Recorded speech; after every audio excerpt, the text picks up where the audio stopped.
এবার বুলডোজার চললো ডানকুনিতে রেলের জমিতে জবরদখলকারীদের বিরুদ্ধে অভিযান চালালো রেল।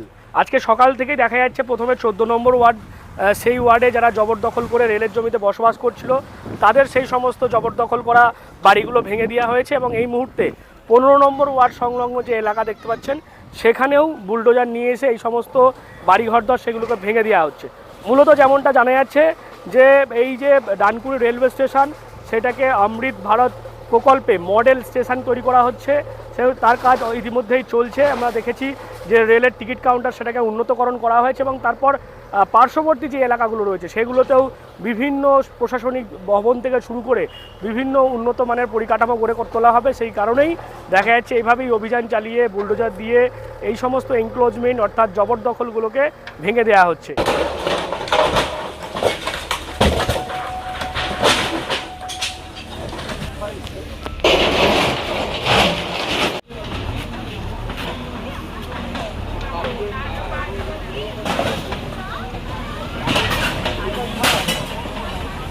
দেখা যাচ্ছে বিভিন্ন জায়গাতেই বেআইনি যে সমস্ত জবরদখল সেগুলো হটিয়ে দেওয়া হচ্ছে। আজকে ডানকুনিতেও জবরদখল ছিল রেলের জমিতে, সেগুলো উচ্ছেদ করা হয়েছে। কি বলবেন? উন্নয়ন করতে গেলে জবরদখল উচ্ছেদ করতেই হবে। সরকার তার নিজস্ব জমিতে যে কোনো উন্নয়নমূলক কাজ করবে, তার জন্য সেই জমিতে জবরদখল করে রাখা যায় না। আর আজকে রেলের যে জায়গাটা জবরদখল উচ্ছেদ হয়েছে, দীর্ঘদিন বারে বারে নোটিশ করেছে, একবার নয় কয়েকবার নোটিশ করা হয়েছে। এবং আপনারা দেখছেন ডানকুনি স্টেশন কী ছিল আর কি হয়েছে। ডানকুনি স্টেশনের লুকটাই চেঞ্জ হয়ে গেছে, একটা মডেল স্টেশন হচ্ছে। আরও এটা অমৃত ভারত স্টেশনে রূপ দেওয়া হবে, আরও অনেক বেশি ডেভেলপমেন্ট হবে। ডেভেলপমেন্ট এখন নতুন সরকার এসেছে, এর আগে রেলের বিভিন্ন ডেভেলপমেন্টের কাজ আগের সরকার আটকে রেখেছিল। আর আজকে নতুন সরকার শুভেন্দু অধিকারীর নেতৃত্বে তৈরি হওয়ার পর দ্রুততার সঙ্গে এগিয়ে চলেছে রেলের উন্নয়ন। আপনি জানবেন ভেরি রিসেন্ট চিংড়িঘাটা যে মেট্রো 1.5 বছর কাজ আটকে ছিল, মাত্র কয়েক ঘন্টা 18 ঘন্টা সেই কাজ আগে কমপ্লিট হয়েছে। গার্ডার লঞ্চার যে লাগানোর কাজ অল্প সময়ের মধ্যে হয়ে গেছে, যেটা 1.5 বছর আটকে পড়েছিল। তাই এই সরকার দ্রুততার সঙ্গে চলবে, কেন্দ্রের সঙ্গে সমন্বয় রেখে চলবে। কেন্দ্রের যেমন প্রকল্প হবে, উন্নয়ন হবে, রাজ্যেরও তেমন উন্নয়ন হবে। কোনো সরকারি জায়গা জবরদখল করে রাখা যাবে না, সেখানে সরকার মানুষের স্বার্থে মানুষের জন্যই প্রজেক্ট করবে। এছাড়া অনেক ব্যবসায়ীরা আছে বাজারে বিক্রি করে, তারাও দুশ্চিন্তায়, তাদের কী হবে আগামী কোনো পরিকল্পনা তাদের সরকার ভাববে কি? তাদের না, সরকার অবশ্যই, এটা তো রেলের ব্যাপার, রেলের সঙ্গে এর আগেও ডিআরএমের সঙ্গে কথা বলেছিলাম, অবশ্যই তারাও মানবিক দৃষ্টি দিয়ে দেখে নিশ্চয়ই ব্যবস্থা নেবে। কিন্তু রেল তার প্রয়োজনীয় জায়গা নিশ্চয়ই উচ্ছেদ করবে, সাথে সাথে কিন্তু রেল কিন্তু মানবিক দৃষ্টি দিয়েই দেখবে যাতে মানুষের তাদের কাজকর্ম বা ব্যবসায় যেন কোনো ক্ষতি না হয়, সেদিকেও নিশ্চয়ই রেলের সজাগ দৃষ্টি থাকবে বলে আমার দৃঢ় বিশ্বাস। এবং সেটাই যে বিষয় সেটাকে আমরা দেখতে পাচ্ছি রাজনৈতিক চাপানোতর শুরু হয়েছে তৃণমূলের পক্ষ থেকে। তৃণমূলের প্রাক্তন কাউন্সিলররা যেমনটা বলছেন যে বিজেপি সরকার ক্ষমতায় আসার পরই এভাবেই নির্বিচারে বুলডোজার চালাচ্ছে, যেখানে সাধারণ মানুষের যেমন মাথার ছাদ হারাচ্ছে, কর্ম হারাচ্ছে, অনেকে গরিব মানুষ রয়েছে তাদেরও কিন্তু দেখা যাচ্ছে রেলের সংলগ্ন এলাকায় যারা হকারি করে খায় তাদের দোকানপাটও ভেঙে দেওয়া হয়েছে। এর আগে দেখেছি আমরা শিয়ালদা, হাওড়া, সেই রকমই এবার কিন্তু বুলডোজার চললো একেবারে ডানকুনিতে। নতুন সরকার আসার পরে বিভিন্ন জায়গায় বুলডোজার চলছে, কোথাও দেখা যাচ্ছে হকার উচ্ছেদ, কোথাও দেখা যাচ্ছে আজকে আপনার ওয়ার্ডেও উচ্ছেদ অভিযানে হচ্ছে। কি বিষয়টা কি? দেখুন, আমরা 2026 সালে আমাদের নেত্রী মমতা বন্দ্যোপাধ্যায় বলেছিলেন তৃণমূল কংগ্রেস বাংলার ক্ষমতায় না আসলে কি হবে।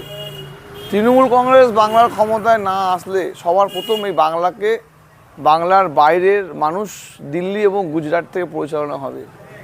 আজকে 15 দিনে 15 জনের কর্মসংস্থান হয়নি, কিন্তু বাংলা জুড়ে উত্তর থেকে দক্ষিণ 50,000 মানুষ আজকে রুটি রুজি হারা হয়ে গিয়েছে।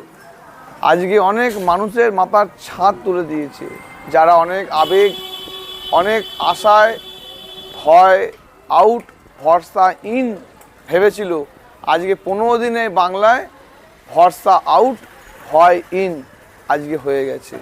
আজকে 14 নম্বর ওয়ার্ডের গরিব মানুষ, তাদের জন্য আমরা লড়েছিলাম। এবং অনেক মানুষ আছে যাদের অর্থনৈতিকভাবে তারা পঙ্গু, তাদের উপযুক্ত পুনর্বাসন ছাড়াই আজকে রেল এবং পশ্চিমবঙ্গ সরকার দুজনে মিলে এক হয়ে গরিব মানুষের উপর বুল্ডোজার চালাচ্ছে।